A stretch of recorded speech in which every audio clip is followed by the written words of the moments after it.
Vadakkanchery block panchayat president തിരഞ്ഞെടുപ്പിൽ LDF ഭരണമുറപ്പിക്കാൻ UDF സ്വതന്ത്ര അംഗത്തിന് 50 ലക്ഷം രൂപ കോഴ വാഗ്ദാനം ചെയ്തെന്ന വിവാദത്തിൽ പ്രതിഷേധിച്ച് ബ്ലോക്ക് കോൺഗ്രസ് കമ്മിറ്റിയുടെ നേതൃത്വത്തിൽ ഉത്രാളിക്കാവ് ക്ഷേത്ര പരിസരത്തു നിന്നും ബ്ലോക്ക് പഞ്ചായത്തിലേക്ക് നടത്തിയ മാർച്ച് സംഘർഷത്തിൽ കലാശിച്ചു.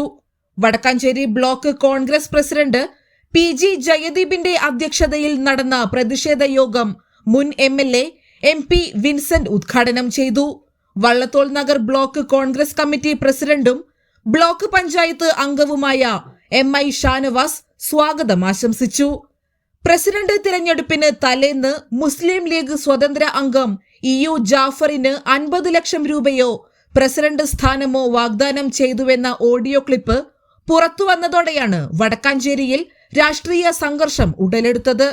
ഈ കോഴ ആരോപണത്തിൽ വിജിലൻസ് അന്വേഷണം വേണമെന്നും LDF ഭരണസമിതി രാജിവെക്കണമെന്നും ആവശ്യപ്പെട്ടായിരുന്നു പ്രതിഷേധം. മാർച്ച് ബ്ലോക്ക് പഞ്ചായത്ത് ഓഫീസിന് സമീപം എത്തിയപ്പോൾ പോലീസ് സ്ഥാപിച്ച ബാരിക്കേഡ് മറികടക്കാൻ പ്രവർത്തകർ ശ്രമിച്ചതോടെയാണ് സംഘർഷം ആരംഭിച്ചത്. ബാരിക്കേഡിന് മുകളിൽ കയറി മുദ്രാവാക്യം വിളിച്ച പ്രവർത്തകർക്ക് നേരെ പോലീസ് ജലപീരങ്കി പ്രയോഗിച്ചു. പോലീസും പ്രവർത്തകരും തമ്മിലുണ്ടായ ഉന്തും തള്ളും പ്രദേശത്ത് ഏറെ നേരം പരിഭ്രാന്തി പരത്തി. പ്രതിഷേധത്തെ തുടർന്ന് ഷൊർണൂർ കൊടുങ്ങല്ലൂർ സംസ്ഥാന പാതയിൽ ഏറെ നേരം ഗതാഗതം പൂർണ്ണമായും തടസ്സപ്പെട്ടു. കുതിര കച്ചവടത്തിലൂടെ അധികാരം പിടിച്ചെടുത്ത ഭരണസമിതിക്കെതിരെ വരും ദിവസങ്ങളിലും ശക്തമായ പ്രക്ഷോഭവുമായി മുന്നോട്ടു പോകുമെന്ന് കോൺഗ്രസ് നേതാക്കൾ അറിയിച്ചു.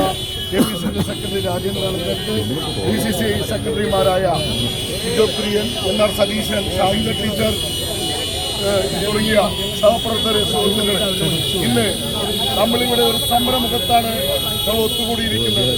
ജനാധിപത്യത്തെ കശാപ്പ് ചെയ്തുകൊണ്ട് കുതിരക്കച്ചവടം നടത്തി ഞങ്ങൾ അവസാനം വരെ സമരം നടത്തും. മാത്രമാണ് ഞങ്ങളുടെ ലക്ഷ്യം. ഈ രാജ്യത്തെ ശരിയായ ഇലക്ഷൻ നടത്തി അത് ജനാധിപത്യ വ്യവസ്ഥയിൽ തെരഞ്ഞെടുപ്പ് കമ്മീഷൻ അതിന് വേണ്ട നടപടികൾ സ്വീകരിക്കുന്നവരെ സമരമായി മുന്നോട്ട് വരുമെന്ന് പറയുന്നു. ജയ് ഹിന്ദ്.